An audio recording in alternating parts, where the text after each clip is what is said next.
Orang Minang dikenal dengan kemampuannya dalam berkomunikasi. Dan semua itu diatur dalam katonan ampak. Pertama, kato mandaki.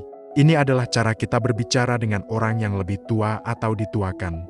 Kita harus menggunakan bahasa yang sopan, penuh hormat, dan menunjukkan rasa rendah hati. Kedua, kato manurun. Saat berbicara dengan yang lebih muda, kita menggunakan kato manurun. Gunakanlah kata-kata yang lembut, penuh kasih sayang, dan mendidik agar mereka merasa dihargai. Ketiga, kato malereang. Ini adalah seni berbicara dengan kiasan atau sindiran halus.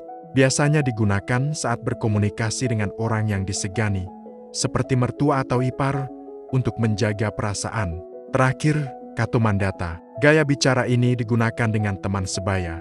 Bahasanya lugas, terus terang, dan akrab, karena didasari oleh hubungan yang setara dan saling menghormati. Dengan memahami katonan ampak, kita tidak hanya melestarikan adat, tetapi juga menjaga keharmonisan dalam masyarakat Minangkabau.